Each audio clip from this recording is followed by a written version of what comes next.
मैं इस गरिमामयी सदन को अरुणाचल प्रदेश के तवांग सेक्टर में हमारी सीमा पर 9 दिसंबर 2022 को हुई एक घटना के बारे में अवगत कराना चाहूंगा।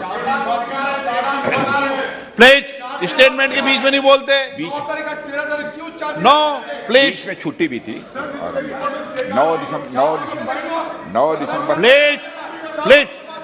दिसंबर 2022 को पीएलए ट्रुप्स ने तवांग सेक्टर के यांगसे एरिया में लाइन ऑफ एक्चुअल कंट्रोल पर अतिक्रमण कर स्टेटस को एक तरफा बदलने का प्रयास किया।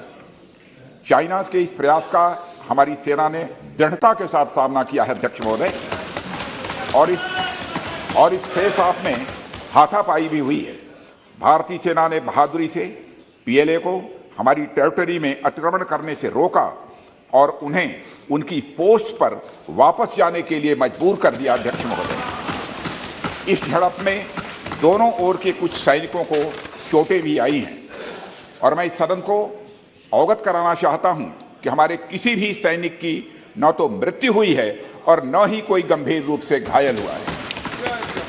इंडियन मिलिट्री कमांडर्स के टाइमली इंटरवेंशन के कारण पीएलए सोल्जर्स अपनी लोकेशंस पर वापस चले गए अध्यक्ष महोदय, और इस घटना के पश्चात एरिया के लोकल कमांडर ने 11 दिसंबर 2022 को अपने चाइनीज काउंटर पार्ट के साथ स्थापित व्यवस्था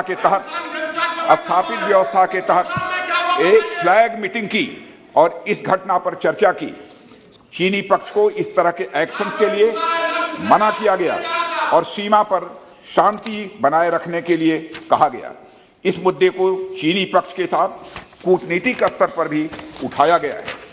अध्यक्ष महोदय, मैं इस सदन को आश्वस्त करना चाहता हूं कि हमारी सेनाएं हमारी भौमिक अखंडता को सुरक्षित रखने के लिए पूरी तरह से प्रतिबद्ध हैं और इसके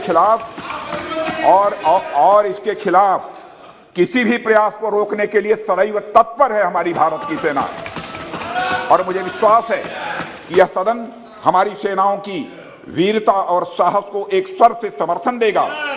और अध्यक्ष महोदय, मैं पूरी तरह से आश्वस्त हूं कि यह संसद बिना किसी संशय के भारत की सेना की क्षमता, शौर्य, पराक्रम व प्रतिबद्धता का भी अभिनंदन करे। भारतीय सेना ने बहादुरी से पीएलए को हमारी टेरिटरी में अतिक्रमण करने से रोका और उन्हें उनकी पोस्ट पर वापस जाने के लिए मजबूर कर दिया। इस झड़प में दोनों ओर के कुछ सैनिकों को चोटें भी आई हैं और मैं इस सदन को अवगत कराना चाहता हूं कि हमारे किसी भी सैनिक की न तो मृत्यु हुई है और न ही कोई गंभीर रूप से घायल हुआ है। हमारी सेनाएं हमारी भौमिक अखंडता को सुरक्षित रखने के लिए पूरी तरह से प्रतिबद्ध हैं। 9 दिसंबर 2022 को पीएलए ट्रुप्स ने तवांग सेक्टर के यांगसे एरिया में लाइन ऑफ एक्चुअल कंट्रोल पर अतिक्रमण कर स्टेटस को एक तरफा बदलने का प्रयास किया।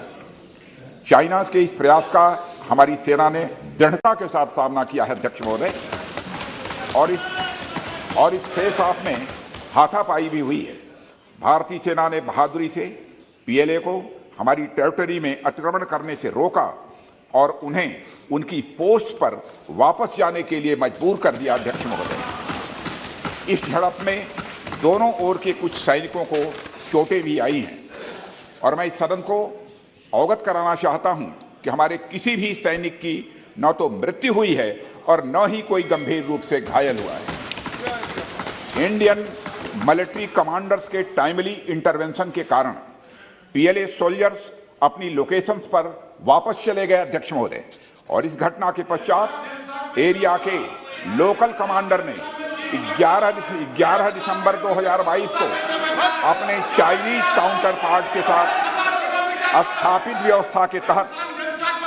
व्यवस्था के तहत एक फ्लैग मीटिंग की और इस घटना पर चर्चा की। चीनी पक्ष को इस तरह के एक्शंस के लिए मना किया गया और सीमा पर शांति बनाए रखने के लिए कहा गया। इस मुद्दे को चीनी पक्ष के साथ कूटनीतिक स्तर पर भी उठाया गया है।